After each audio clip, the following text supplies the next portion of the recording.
Happy Cycle Oregon 2014, everybody.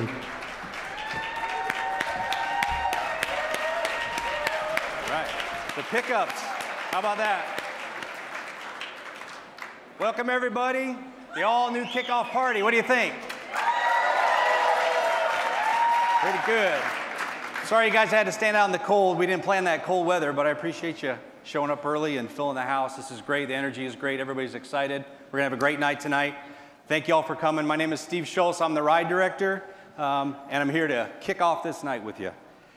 The first thing I want to do, though, is thank our sponsors. Without them, we couldn't get any of this stuff done. They've been with us for a long time, a lot of them. Bike Gallery. You all know the Bike Gallery? Nike makes those great shirts for you for the week ride. It's great. The Oregonian gets you informed. It's great. Stolburn is our legal course, which, you know, sometimes we need that. So Stolburn. And this year, some of you might have noticed downstairs, there's a cheese guy down there. We have a new sponsor. Rogue Creamery is on this year. Yeah. So you're going to have lots of good cheese the whole weekend and the whole week long. So thank them for coming on, and we're really excited about that sponsorship. So we've got a full schedule tonight. I know you guys are anxious to get it on, so we're not going to keep you waiting any longer. Well, we'd like to start the night by bringing out the Vice President of our board, Mr. Keith Ketterling. He's got some fun information for you. Keith?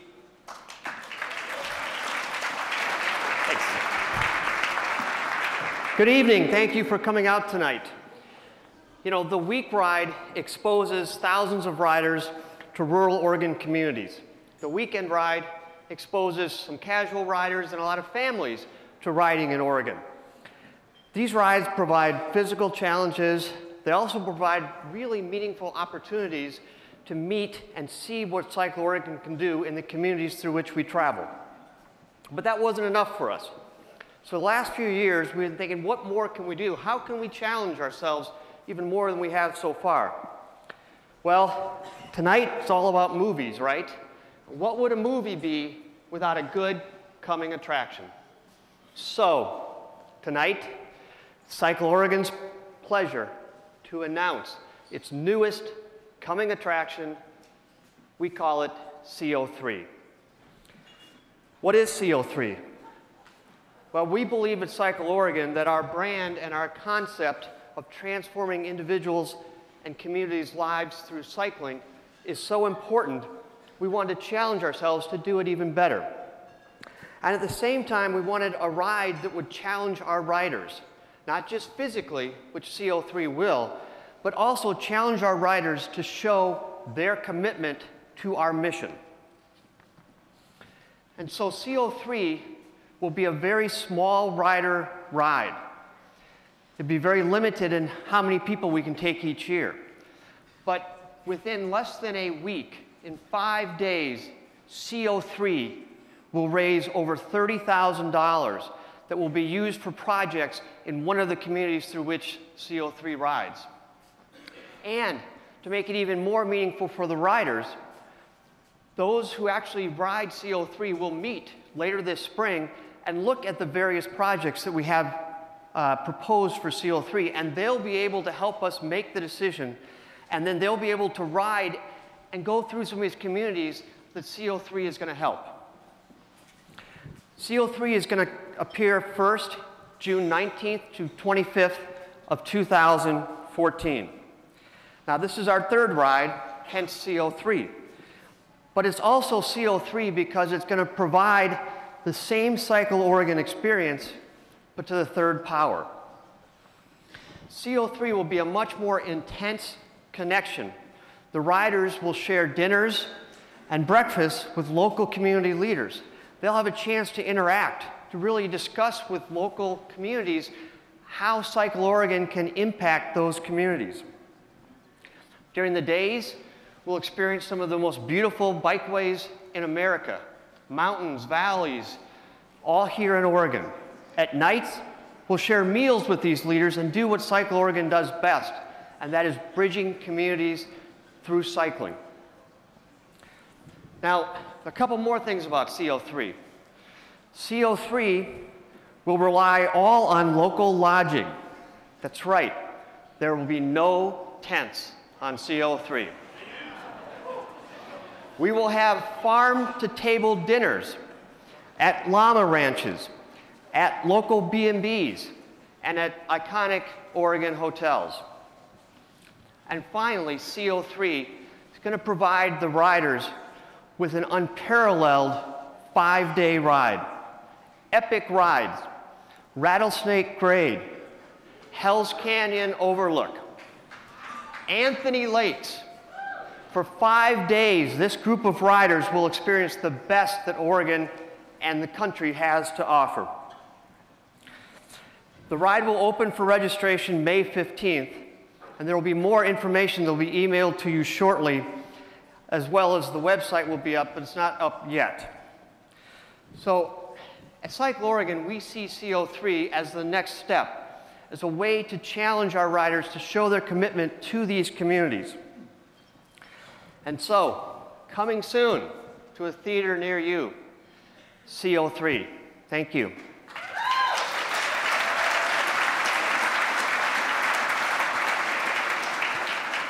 And now Ken Chichester will come out and explain where we're going and what we're doing for the weekend ride. Thank you.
So,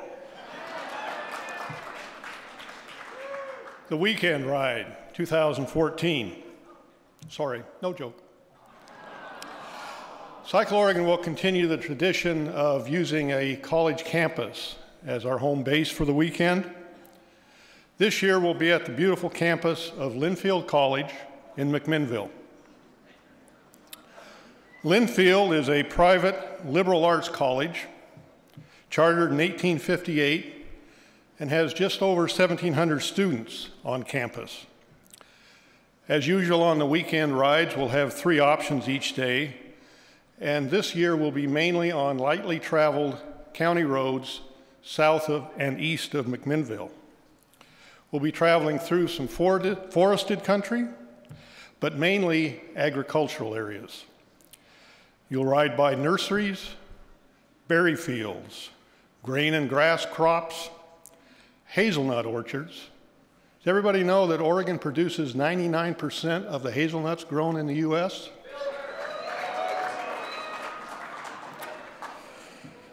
And of course, acres and acres of vineyards and wineries. Saturday, first day, we'll travel through a few small towns: Bellevue, Sheridan, Willamina, Fort Hill, and downtown Ballston. You said what? 2 of those towns actually exist. 2 more sorta exist. All 3 routes travel for the first 7 miles from McMinnville together. Then the short route leaves for a total of 1/2 mile by themselves to join with the long and the mid routes to return to campus.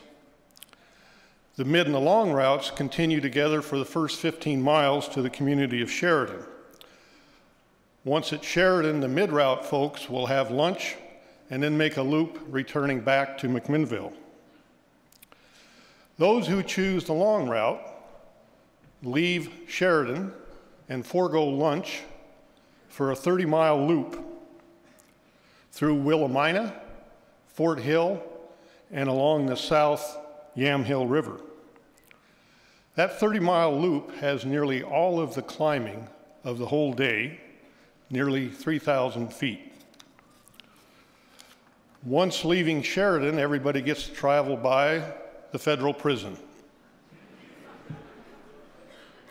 Interestingly, the federal prison has about 200 more residents than Linfield has students. And a word of caution, don't tarry too long in front of the prison. The route from Sheridan back to McMinnville is flat, and the short route on Saturday is 15 miles, the mid route is 42, and the long route is 72. On Sunday, we go through quite a few metropolises. Eola Village, Whiteson, Breedwell, Broadmead, Amity, Perrydale, McCoy, Xena, and Hopewell. Everybody knows those, correct? Of all of those, 3 actually exist in the present day, and 1 actually has a few businesses. This day travels mostly through agricultural lands, a few more wineries than on Saturday, although most of the wineries are on Sunday, or excuse me, on the long route. Again, all 3 routes travel together for the first few miles until the first stop. About 3 miles after start, everybody rides by the Evergreen Aviation and Space Museum, home of the Spruce Goose, and the adjacent Winds and Waves Water Park. After the first stop, the short route takes a quick 4-mile detour and then again joins the long and mid routes 9 miles before the finish in McMinnville. The mid and long routes continue south together for 15 miles before the mid route takes a turn to travel to the community of Amity. Those on the mid route get the enjoyment of the only major climb of the day. The climb's only less than a mile long, but one of the benefits is once reaching the top, there's a great 1.5 miles downhill. That leads to lunch where the mid route joins the long route. The long route continues after the mid route turned off south and goes by a gravel road leading to the Brigantine Monastery. Those of you familiar with that know its claim to fame more lies in chocolate than a monastic lifestyle. It's about just shy of a mile on the gravel road. There may be some that are adventurous enough to do a little bit of off-road riding on a detour. After passing through the non-existent community of Broadmead, there's a stop in Perrydale, population 60. We continue traveling past some wineries and travel through the Spring Valley at the base of the Eola Hills, which is prime vineyard country, to the community of Hopewell. Hopewell has the distinction of having the first brick residence built in Oregon, just outside of town, in 1842. A few miles after Hopewell, the mid route and the long route join for lunch, and then both routes continue north, join the short route, and stop for the last stop of the weekend in Dayton, before returning to McMinnville, again passing the Space Museum and Water Park. On this day, the short route is 19 miles, the mid route is 36, and the long is 52 miles. Like the week ride, the weekend ride has gained in popularity over the years and has sold out.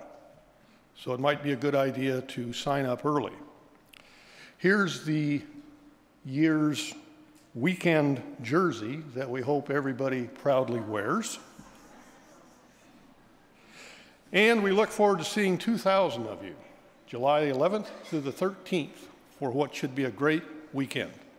Thank you. Now let's bring back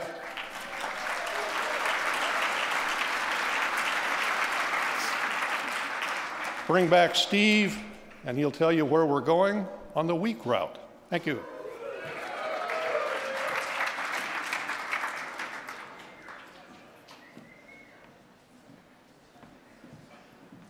Okay, no joke, right? I mean, kind of disappointing. He taunts you with the so, and then he doesn't give you a joke. All right, so we've revealed our newest addition to the family, CO3, which is going to be really exciting. We've revealed the weekend, Linfield College, someplace new, great Polk County roads, if those of you know Ribbon Polk County roads. So now it's time to figure out what we came up with for September. Okay? So this is our 27th year this year. We're pretty excited about that. And that number 7 stuck in our mind a little bit as something significant. So we went searching for something significant.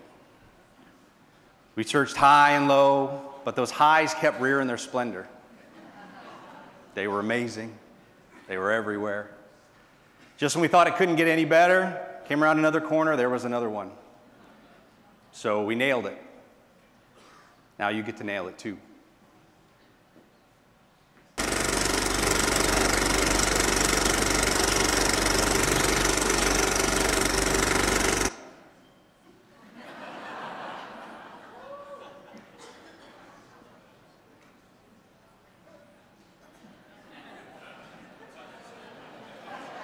Seven, seven, seven, the magnificent seven.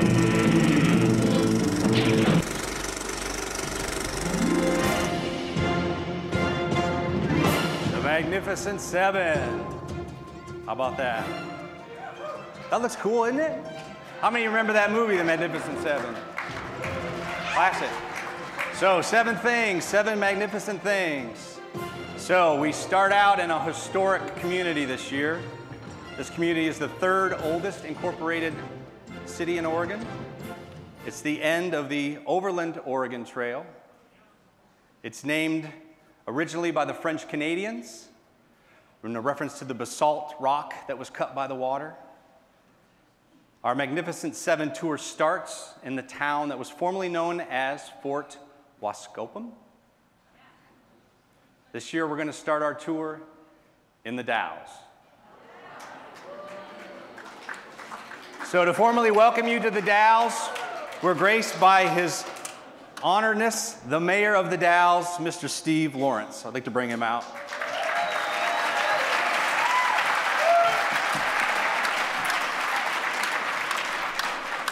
Wow, this is a little bigger than City Council. I want to thank you for selecting the Dalles for 2014 Cycle Oregon. Let me tell you a little bit about the Dalles. We were just named one of the top 10 true Western towns by True magazine. It was the original end of the Oregon Trail, you heard that. We have murals downtown that depict the Lewis and Clark journey and depict Celilo Falls, which, as you know, is not there anymore. But Lewis and Clark stopped at a place called Rock Fort, which has been preserved, one of the few places along the trail that's actually been identified as a stopping place. They liked it so much, they stayed there on their way back. We have the Fort Dalles Surgeon's Quarters, built in 1856, still standing as it was built, and the Fort Dalles Museum. It has one of the best collections of antique wagons, buggies, and stagecoaches in the West. We have the Baldwin Saloon, which has a hand-carved wooden bar. The Clock Tower Ales, which is located in our second courthouse and where you can get your craft beers.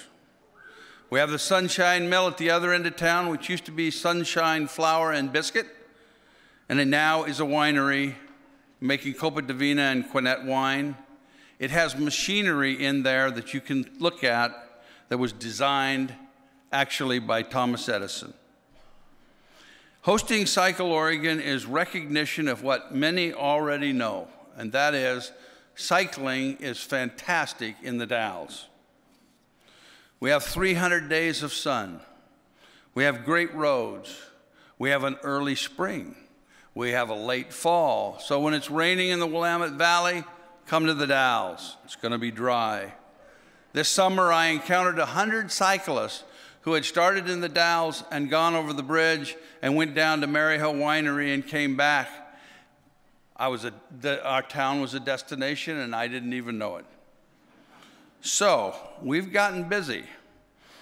We recognize that we are the gateway to the Columbia Gorge National Scenic Area.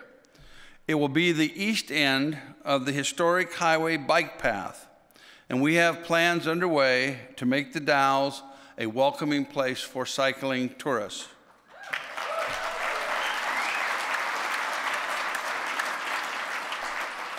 We have something called the Riverfront Trail.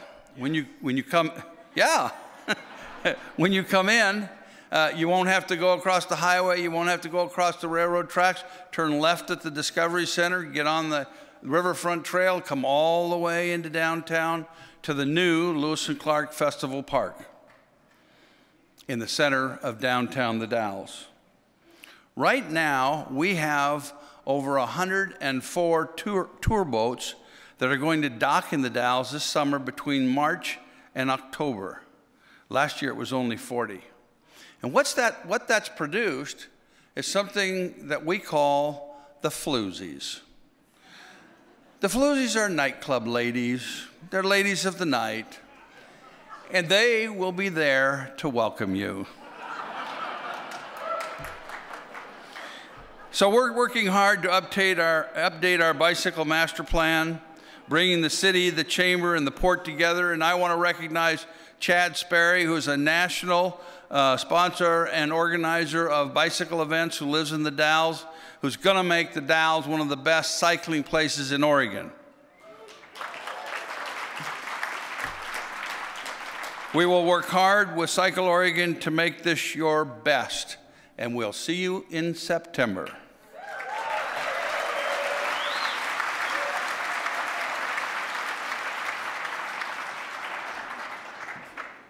So for a politician, that wasn't too long-winded. It was pretty short-winded. It was great. It was great to have him here. They're really excited about having us. We're excited about being there. So last year, on the first day, we did something different. And a lot of people liked it.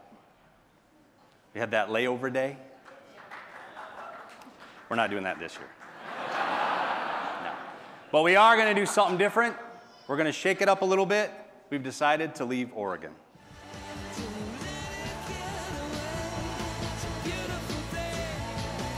So day one is simply gorgeous. One day, two different gorges. We'll start by crossing the Columbia River and we'll head into Washington. How about that? We're going to pedal through the gorge, check out some windsurfers, and look at our first magnificent one, Mount Hood. We'll roll into the historic town of Lisle, where we'll run into the wild and scenic Klickitat River. And then we'll go follow that river. We'll head north along the sparkling white water until we climb. Yes, we climb. Our first climb, a Tour de France style climb, up and away from the river. But up top, we get a glimpse of our second magnificent one, Mount Adams. After that, we descend into an instant classic descent for Cycle Oregon, our second gorge, into Sheep Canyon and the Klickitat River again. Then we get to head back up. There's a theme there. To the plateau, where we'll take a nice final spin through the pines before we land in our first overnight community, at the foot of Mount Adams, Glenwood, Washington.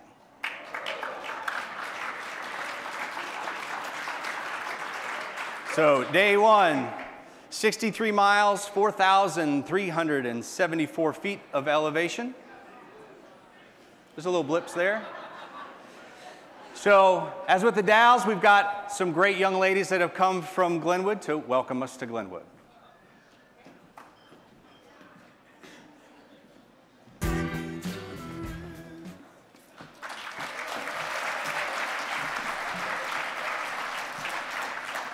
Hi, I'm Rachel, homemaker and 4-H president, and this is Nina Vineyard, and I am treasurer for the homemakers, and I am also a Mars board member. And together we want to welcome Cycle Oregon. Woohoo! We are so excited that you have chosen and decided to cross the border and join us in Glenwood, Washington. Glenwood first settled in the 1870s by sheep herders and fur trappers. Glenwood has since grown to include logging, farming, ranching, forestry, fishing, hunting, and just recently, reality TV show Bigfoot. Convoy Lake Wildlife Refuge is for birders, for photography, and wildlife, such as turkeys, cranes, blue heron, as well as many of the birds, ducks. At times you may see deer, elk, coyotes, bobcats, a bear maybe, but I hope you don't see a mountain lion because they're there, and a few local cows. Our community hosts an annual Father's Day rodeo where the community gets together and supports one another and a chance to kick up their heels. Public school employees run the cook shack to raise scholarship funds, 4-H run the pop stand booth, and the homemakers put on a Sunday cowboy breakfast to raise money for scholarships. And if we weren't busy enough that same day, we put on our second or third hat and we go down and participate in the parade. Our local happenings and gossip can be heard at the Glenwood Inn or the general store. We also have a volunteer fire department, Grange, post office, and church. Oh, I almost forgot our school. We have preschool to 12th grade, and in the past, the record for graduation was 23, and recently, one. So enjoy your stay in Glenwood at the base of Mount Adams, population 456. Thank you from the Glenwood community. Welcome.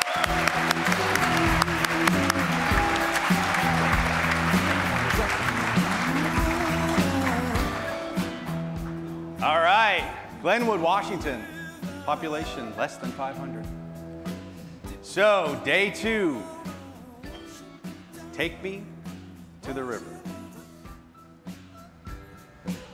So, we'll leave Glenwood with some lingering views of Mount Adams behind us. Then we got to do a little short climb until we dive off the rim for a nice 10-mile descent. We'll have postcard views of Mount Hood, the Gorge, and the Dalles as we head back to the Dalles for lunch. For those of you that want some more miles, we know who you are. You can jump on the Columbia Highway, historic Columbia Highway, and head out and climb through the Rowena curves. We'll turn you back around and bring you back to the Dalles to meet up with the route again. For those of us mere mortals, we're simply going to head south through orchards, farmlands, and some rather large truck eating rollers before we drop into our second overnight stay in the lovely community of Dufur.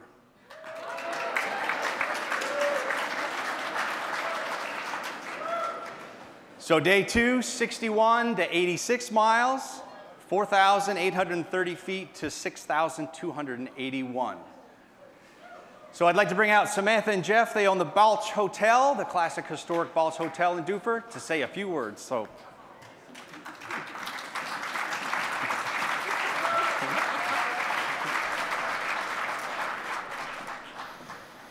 Ask not what you can do for Dufur, but what Dufur can do for you.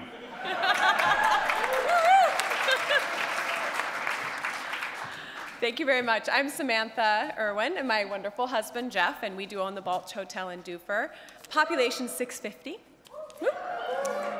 So we're excited, very excited to have Cycle Oregon coming to our little town. And also we brought with us Britt Beeson. She is the head cheer coach. So her gals have come up with a special welcome Cycle Oregon to Dufur cheer. So would you please help welcome to the stage Kirsten, Chloe, Caitlin, and Sierra.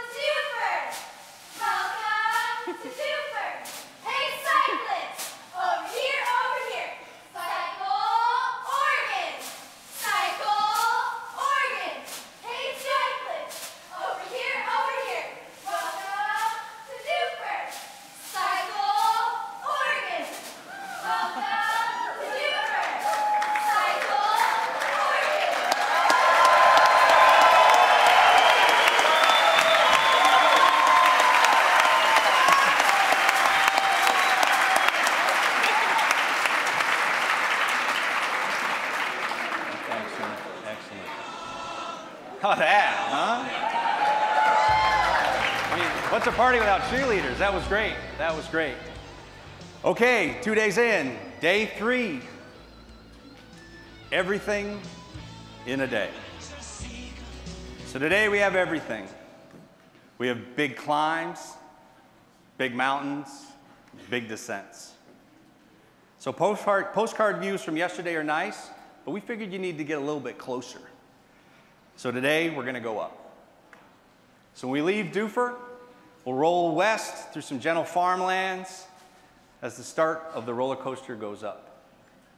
We'll pedal through the Mount Hood Forest of pine for about 20 miles and about 3,300 feet of climbing. Till we summit our largest of our 3 climbs of the day. After that summit, we have an exhilarating 7-mile descent. Then we grab the coaster, head back up, landing up towards Bennett Pass.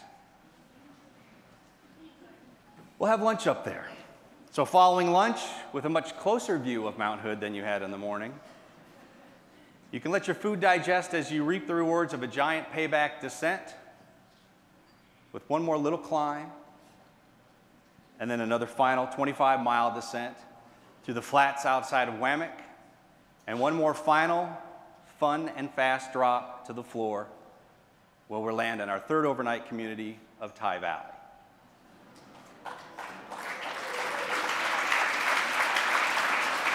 So day 3, 73 miles, 6,741 feet. That'll wake you up a little bit. Day 3, right? Everybody gets their legs on day 3, so it's perfect. It's perfect. So we have a lovely representative from Maupin on the City Council to welcome us to the Maupin and Tye Valley area, Mr. Frank Kay. Good evening. Thank you, Steve, for choosing Maupin. The communities of Maupin, Tye Valley, and Wamick are absolutely excited to host Cycle Oregon. About 10 years ago, the City of Maupin, its Chamber of Commerce, and an Economic Development Task Force identified cycling as the key component in a plan to increase our 3-month tourist season to 7 months, with cycling in April and May, in spring and fall, when our roads are bare, dry, uncrowded, and safe for cycling, and featuring some of the best scenery of the Deschutes River Canyon.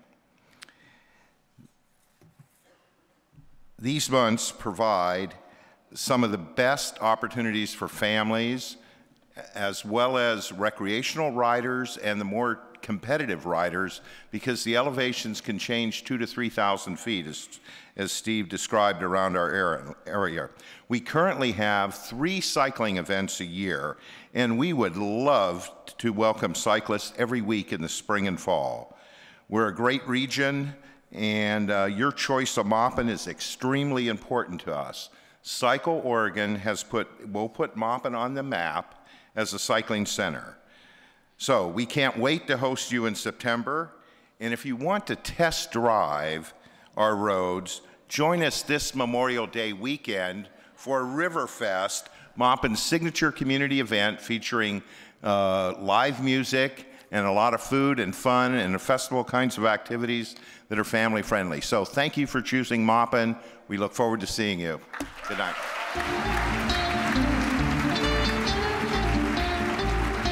While driving a herd of cattle out in old Nebraska way, heading east at Broken Bow. All right, halfway, day 4.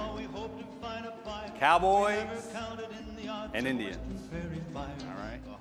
So today we have a counterpoint to yesterday's forest with big, wide open spaces.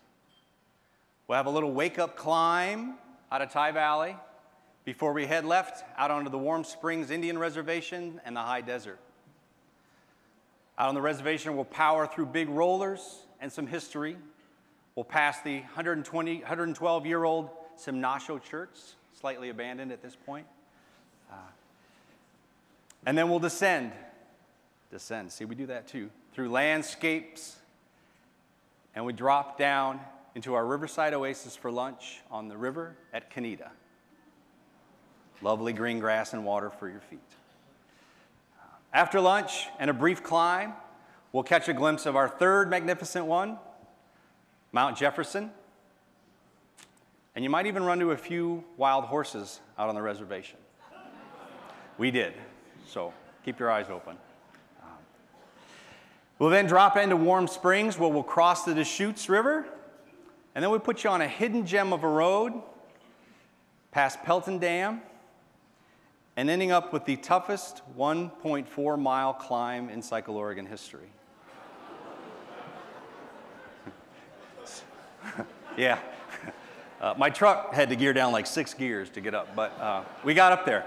After we slay that dragon, we'll come back out on top with rolling views of our remaining 4 magnificent ones, Mount Washington and 3 sisters, Faith, Hope, and Charity.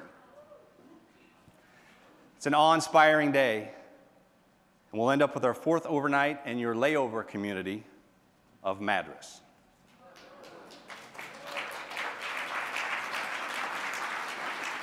So day 4, 77 miles, 6,173 feet. And this little climb over here, so I figured you climb a foot in every 8 feet. So you can go home and figure out what that grade is, but a foot in every 8 feet. Your bike's 6 feet long, so. So I'd like to bring out a couple bicycle advocates from Madras that are here to hang out and tell us a little bit about the cycling around Madras. Stan and Maura.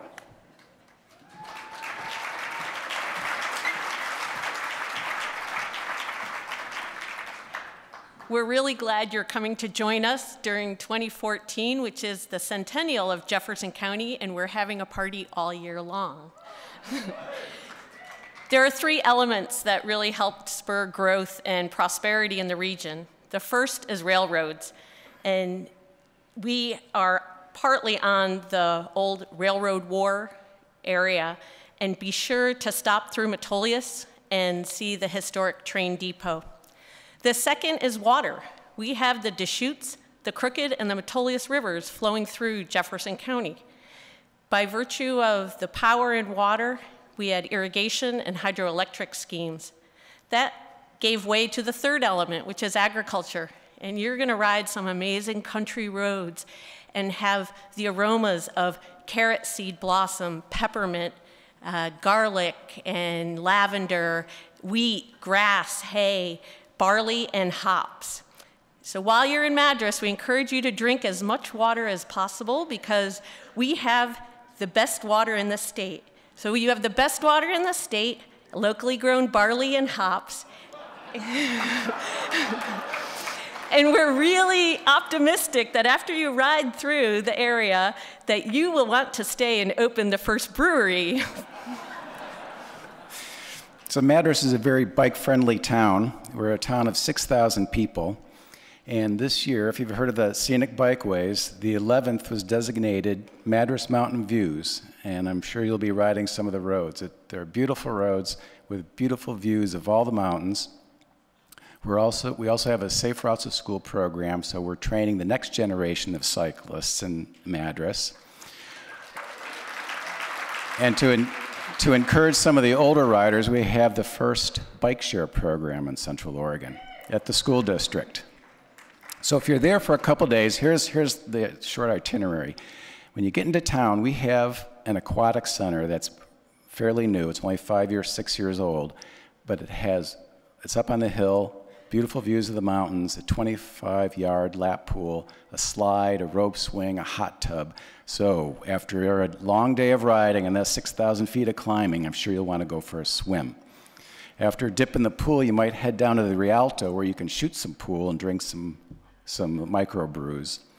The next day, if you don't really want to do a ride, there's a Willow Creek Canyon. So this railroad war that brought the railroad into Madras, there's the old railroad grade that you can actually hike down to where you rode the day before. Have lunch at Roxy's, perhaps come back up and go bowling, see a movie. So there's a lot to do in Madras, and you're going to have a great time there. We're looking forward to having you come in the fall. Thanks.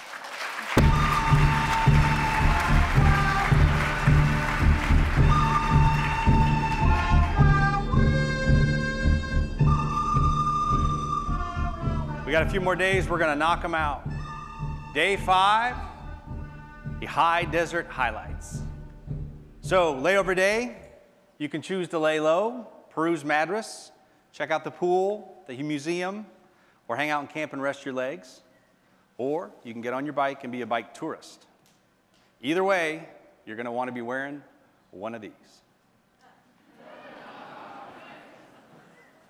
That's a good looking jersey, isn't it? It's great. All right, so we'll start our morning with some breathtaking views of Lake Billy Chinook, with the magnificent ones in the background. We'll cruise past the agricultural tracks outside of Culver, and then we'll roll in and we'll test your vertigo at the steeply carved sides of the Crooked River Canyon. After a stop there, we're off to world-renowned Smith Rock State Park. We'll have a little lunch at Smith Rock. The craggy spires rising from the river, and those little climbers look like specks on the rocks up there. After lunch, we'll head back on the old Culver Highway, quiet back roads to Madras. So our layover day, day 5, is 62 miles, 3,325 feet of climbing. All right. So it's time to move on. Day 6, echoes of the past. Today, perspectives on time and history we ride through. As we leave Madras with the close-up views of the magnificent ones behind us, we'll pass lush fields, ancient agate beds, and basalt passageways as we ride along Antelope Creek. We'll take a sublime back road into Antelope, which, as some of you know, is near the infamous temporary community of the Rajneepuram. After leaving Antelope, we'll take a silky snake-like climb up to the ghost town of Shaniko, where we'll have lunch. Shaniko was the wool capital of the world in the early 1900s and was the major hub that connected central and eastern Oregon before the railroad took that away from them into Deschutes Canyon. After that, we'll take a trip down the loneliest road in Oregon, Bake Oven Road. And we'll drop down after that into Maupin for a break on the river and to put your feet in the Deschutes.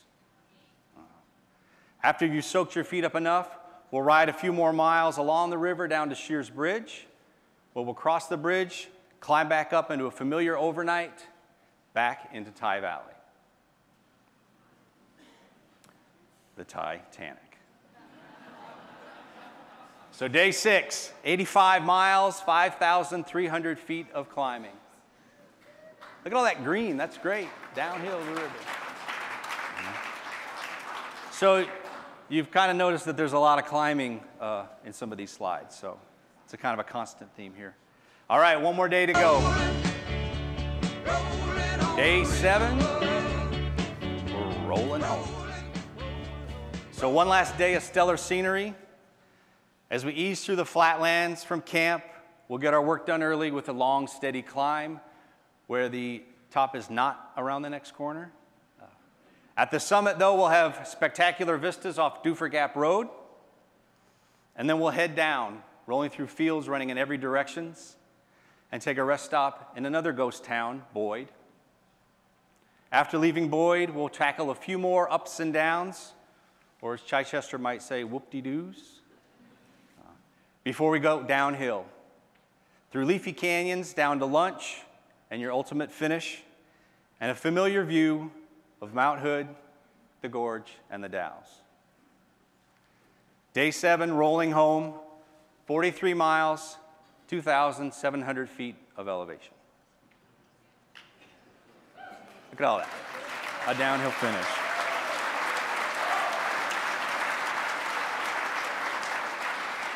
How's that look?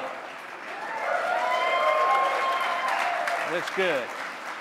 So the Magnificent 7, your week-long tour, starring Hood, Adams, Jefferson, the Three Sisters, Washington, and featuring the Dalles, Glenwood, Duffer, Tye Valley, and Madras. 402 to 409 miles, 30,149 feet to 34,892 feet of climbing.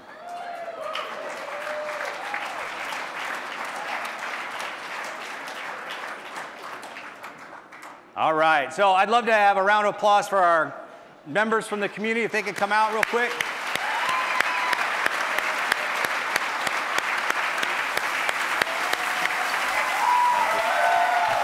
Good job. Good job, good job, good job. Thank you. Thank you. Thank you. Thank you. Thank you. Appreciate you coming. All right, it's great.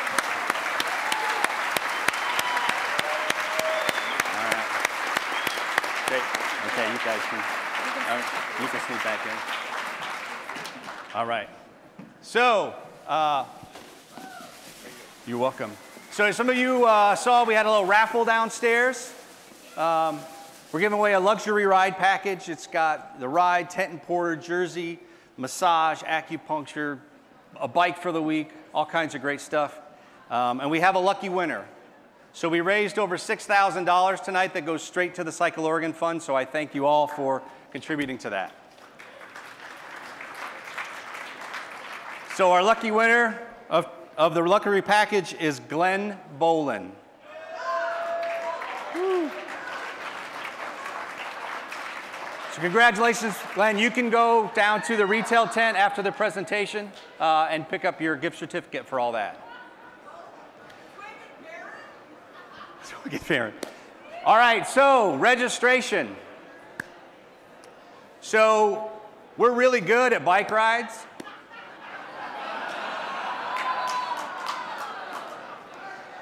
We're not so good at computers. So last year, you know, we had a very interesting run during registration. So we decided to do something a little different, bring it back in-house, work on some stuff. So that's what we did. But with all the stuff that's going on these days, we didn't want to be labeled cycleoregon.gov. So we're going to give it a few more days. We want to do some more stuff with it. So we're going to end up postponing our registration until February 14th, Valentine's Day. So I apologize for that, but we want to make sure that everything's good, that we're not worried about it. We don't have any hiccups. And everything will be open. Everybody that came tonight that got your coupon cards, those are still good for all those pieces. Registration is still open to sign in and get all your registration pieces in. So it's going to be a simple click of the button as you go through it. And we'll communicate all that stuff to you through emails, through the newsletter, all those kinds of things, so you guys are kept in the loop. So again, we apologize for that inconvenience, but we want to make sure we do it right. We don't have any hiccups, and you guys are happy with it. So